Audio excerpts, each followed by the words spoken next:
Hello everyone, in this video lecture we are going to complete a topic fundamental accounting assumptions or concepts given in chapter number 3 theory base of accounting standards and Indian accounting standards of class 11। बहुत ही प्यारा सा छोटा सा topic है बच्चों, accounting assumption. सबसे पहले ये समझो अकाउंटिंग अजम्पशंस क्या होते हैं। ये वो चीज है जो कि हम मान के चलते हैं भाई कि ये अज्यूम करके हम बिजनेस की अकाउंटिंग कर रहे हैं, बिजनेस कर रहे हैं। अगर मान लीजिए इनमें से कोई सा भी अजम्पशन अगर आप फॉलो नहीं करते हैं तो आपको बताना पड़ता है you are required to disclose which of this assumption has not been followed. आपको बताना पड़ेगा कि कौन सा अजम्पशन आप फॉलो नहीं कर रहे हैं। You have to disclose this information. अब देखो तीन ही अजम्पशन होते हैं, प्यारे प्यारे से छोटे छोटे से, फटाफट पढ़ लेते हैं। Going concern assumption. Going concern का मतलब क्या है? ऐसा जब भी कोई व्यापारी बिजनेस स्टार्ट करता है ना, तो कभी भी ये सोच के नहीं करता है कि बिजनेस हम जल्दी से क्लोज कर देंगे या 2 साल के लिए हम बिजनेस ओपन कर रहे हैं। तो बिजनेस को हमें ये मान के चलना है, उसके जब अकाउंट्स बनाएंगे तो ये सोच के चलना है कि business will keep on continuing, है ना, बिजनेस चलता रहेगा, business will keep on continuing for a foreseeable period. मतलब बिजनेसमैन का ऐसा कोई इरादा नहीं है कि बिजनेस को बीच में बंद करना है। गोइंग कंसर्न का मतलब ये होता है कि ये चलता रहेगा, अनलिमिटेड टाइम पीरियड के लिए चलता रहेगा। हम ये कभी सोच के बिजनेस नहीं करते हैं कि ये जल्दी से बंद हो जाएगा। ठीक है। अब देखो बड़े बड़े बिजनेस हम खोलते हैं, उसमें बड़ी बड़ी मशीनें लगाते हैं, फर्नीचर बनवाते हैं, तो क्या हम इतने बड़े बड़े खर्चे ये सोच के करेंगे कि भाई बिजनेस हम 2 साल चलाएंगे या 3 साल चलाएंगे? नहीं। तो बिजनेस जब भी कोई व्यापारी करता है, शुरू करता है या उसके अकाउंट्स मेंटेन करता है, तो इसे ये मान के चलना है कि बिजनेस जो है वो गोइंग कंसर्न है, मतलब इतने इजीली बंद नहीं होने वाला है, ना ही हमारा कोई इरादा है इसको बंद करने का। जब भी हम ये सोच के बिजनेस करेंगे तो ही हमारा बिजनेस अच्छा चलेगा, उसमें हम प्रॉफिट अर्न करने की सोचेंगे। ठीक है। तो बिजनेस क्या है? गोइंग कंसर्न अजम्पशन पे बेस्ड होता है। बिजनेस जो है वो चलता रहेगा, इसे हमें मान के चलना है ना। कोई भी बिजनेसमैन इस इरादे से बिजनेस नहीं करता है कि वो बंद कर देगा उसको जल्दी से। ठीक है।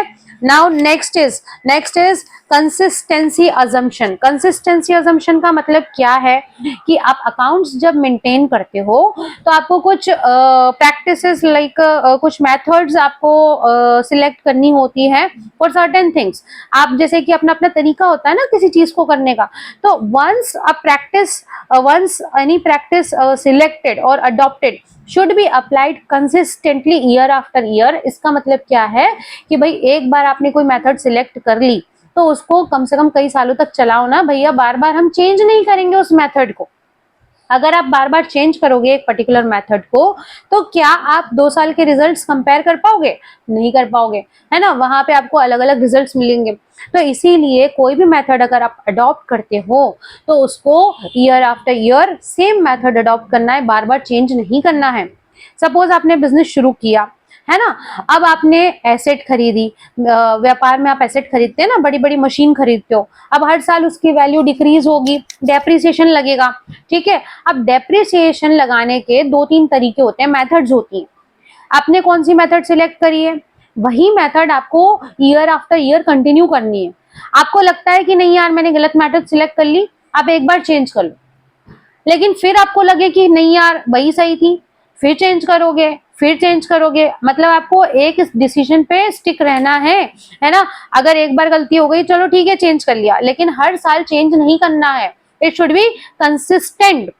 मतलब कंसिस्टेंसी अजम्पशन को फॉलो करना है कि भाई एक प्रैक्टिस आपने अडॉप्ट कर ली, उसको नंबर ऑफ इयर्स तक आप कंटिन्यू करेंगे, तभी आपको व्यापार में बेटर रिजल्ट्स मिलेंगे, है ना। और आपकी कंपैरेटिवली कंपेयर आप इजीली कर पाओगे। क्यों? क्योंकि 2 साल जब आप सेम चीज अडॉप्ट करोगे तो आप उसको कंपेयर इजीली कर पाओगे। ठीक है। तो अजम्पशन है कंसिस्टेंसी अजम्पशन। इसका मतलब क्या है? Once a practice adopted and selected it should be continued year after year, it should not be changed frequently. ठीक है। उसके बाद हमारा लास्ट अजम्पशन आता है एक्रूअल अजम्पशन।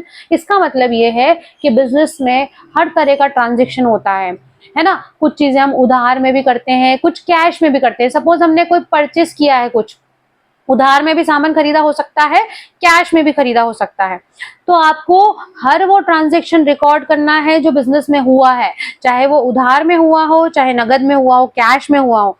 जब भी आपका ट्रांजेक्शन होता है उसको उसी टाइम रिकॉर्ड करना है, तो आपको करेक्ट रिजल्ट्स मतलब करेक्ट फाइनेंशियल पोजीशन पता चलेगा, बिजनेस का करेक्ट प्रॉफिट लॉस पता चलेगा। अगर आप आधी अधूरी चीजें लिखते हैं तो बिजनेस का करेक्ट प्रॉफिट लॉस आपको पता नहीं चलेगा। मान लीजिए आपको अपनी बिल्डिंग, जो ऑफिस बिल्डिंग है, उसका रेंट भरना है, आपने नहीं भरा इस महीने, आपका आउटस्टैंडिंग रेंट हो गया। आउटस्टैंडिंग का मतलब जो खर्चे देने बाकी हैं अब अगले महीने, लेकिन आपको भरना तो पड़ेगा ही ना उसको। ये इस पर्टिकुलर मंथ का आपका खर्चा है, अगले महीने भरोगे चाहे उसके अगले महीने भरोगे, आपको रेंट तो भरना ही पड़ेगा। तो खर्चा जिस समय हुआ है उसकी एंट्री उसी समय करो। मतलब एक्रूवल का मतलब ये है, चाहे उधार की चीजें हो चाहे कैश की चीजें हो, आपको hand to hand transaction enter करना है बिजनेस में, उसी से आपका correct profit and loss recognise होगा। ठीक है, मतलब कि पता चलेगा। So according to accrual concept assumption, a transaction is recorded in the book at the time when it is entered into and not when the settlement takes place. इसका मतलब ये नहीं है कि जैसे आपने उधार में सामान खरीदा तो जब आप पैसे दोगे तभी ट्रांजेक्शन कॉपी में लिखोगे, नहीं। जब आपने उधार में सामान खरीदा है आप उसी समय ट्रांजेक्शन एंटर करो, जब पैसे दोगे तो पैसे देने की एंट्री करना।